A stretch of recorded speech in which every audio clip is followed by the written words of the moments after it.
force to stimulate your own physical activity. And this lambda, therefore, to a balance and nu to make more exercise. This is the force going uphill and turning. The graph is more complicated, but the idea, the basic idea, is to smoothen the forces that the person has to use. So for an elderly person, the use of this walker is very simple, and the doctors can interact with the patient, changing lambda and changing nu accordingly. So the whole idea, how can we visualize it? In the following way. The idea is always push, even downhill, because in downhill movements, people become, people accelerate. It's like gravity, isn't it?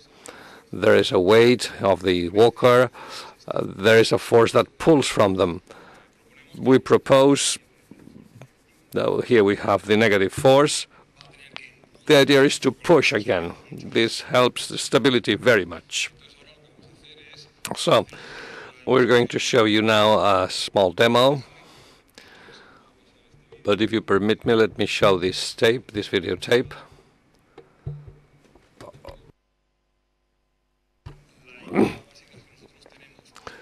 The idea is to develop an environment. You're going to see here is a virtual image, and patients have to climb the ramp. They have to turn around twice and then go downwards. And this is the profile. This is what you should do. When you go downhill, forces are negative.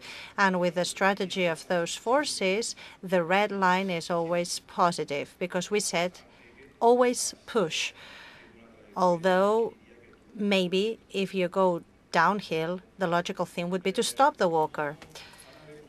Now we will do the demo, but meanwhile, I would like to talk about another innovation that we have developed in this European project, which is called Spheric. This is a mobile platform used also with a wheelchair, and it has spheric shapes. This is something we don't usually have. We have autonomy here. So, for example, to do this maneuver with a conventional chair, I cannot do this. I cannot do this with a traditional chair. I'm talking about a wheelchair here, because the wheels are conventional and they cannot move in this direction. But with some wheels, such as these wheels that I have in this chair I'm sitting in, I can do this. I can move from side to side. So with Spheric, we can get this autonomy. We can move around in all different senses. And here you can see the video. This video is working. So here we have this longitudinal and transversal movement. This is what I was talking about. And this is a mechanical development. And also there are other things that my colleagues do, such as, for example, avoiding obstacles, placing the chair, and other things. But the innovation here, it's the geometry. And here you have a video where you can see Spheric working. And now we will see the demo of the walker.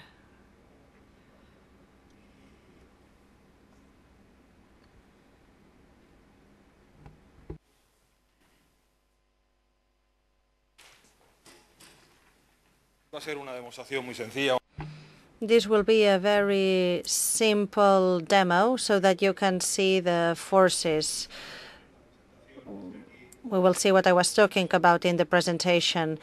And here the basic sensor, the sensor that can help us control this thing, is linked to the measuring of the forces in the handles.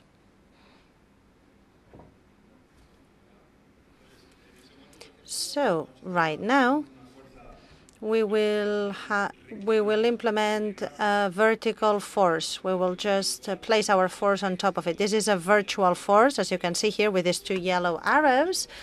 And of course, with this measuring, we can have a lot of possibilities. So, for example, the walker is not going to walk until the person is not putting some forces on the walker.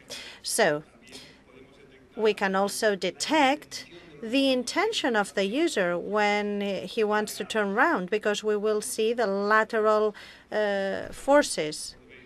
So here you can see the lateral forces. He's doing this right now, and we are representing this in virtual reality, which is much better than with those red and blue lines that I was showing before. This is more interactive than a graph. And also the longitudinal forces when you want to go uphill.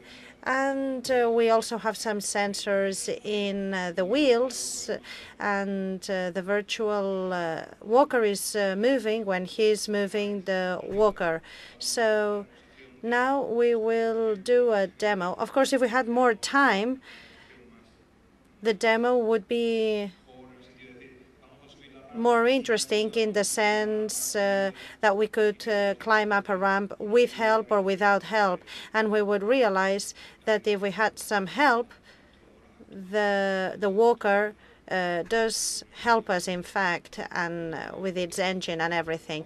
But the moderator is here already, so I believe that I shouldn't add anything else. Oh, no, on the contrary, I was going to suggest you to do a small demo. And also, I would invite other people to check the walker and to use the walker if they want. Well, yes, I know that we don't have much time, and I didn't want to take up too much time. But yeah, we could do a demo. Well, right now,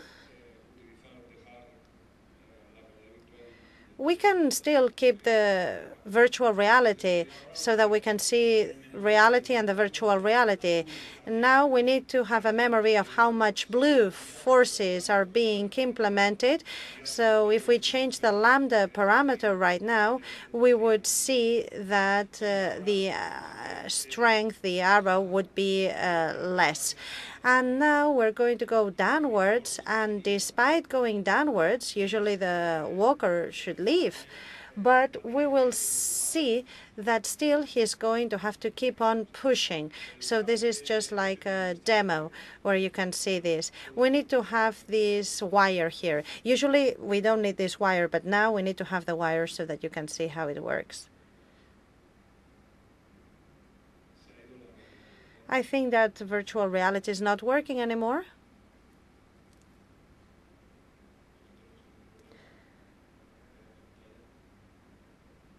Maybe there is a problem with the screen. There we go. So you can see that despite the fact that he's moving downwards, could you please turn around a little bit? So here you can see that the forces are still positive despite the fact of going downwards. In the virtual environment where there's a real ramp, that looks, it's more impressive. So what are the possibilities? There are many possibilities. Right now we have the log, the log of all of the signs. So we can have a process, an analysis. The doctors can have like easy exercises of moving in a straight line, modifying the different forces, the evolution of how they are recovering the forces. And we doctors, we also think about the stimulus that we need to do this extra strength or to recover that strength. For example, a person with neglect, if he does the exercise, he realizes that if he doesn't press with the hand he's not aware of, he's not going to carry out the task. And that's a stimulus for him as well. So that's like the short demo that I wanted to do. Thank you very much. I would like to say that right now you're seeing a person interacting only with the physical part of the hardware. But the comprehensive system includes the following. Each person has an agent which is in constant communication with the computer that the walker has, in such a way that in some situations the machine could automatically change the lambdas and nus that are set. So this could be used in an isolated manner for a person who only needs to correct the climb up, climb down part. So for an elderly person who is physically well and cognitively okay, but he has cardiovascular problems, he could go with his grandson shopping, and he could carry his shopping in the normal area, and the cardiovascular effort is what the cardiologist sets. But if there is a cognitive problem associated to that, the system would carry out a tracking of this person. So through a 3G or other mobile communication systems, this person would be communicated with another system which would be linked to the caregiver or the doctor or the physicians, and they would send the necessary right signals if the person has a problem, because they are biometric parameters that we take into account, and then we would see if there is a physiological change in that person, and we could modify the walker accordingly. So I wanted to mention this because this is a hardware which is integrated with this control system, which is connected to the net, to the whole network. Thank you very much, Dr. Cortés and Martinez. It has been very interesting, and the demo has been spectacular. I invite you all, as I was saying before, I invite the audience here to get in touch with you if they're interested. I would also like to say that the demo that we had to carry out right now, we're going to do this demo in the hall while we're having our coffee break. So if there are any questions for you or for the next speaker, the next demo, we can pose those questions during the coffee break. Thank you very much.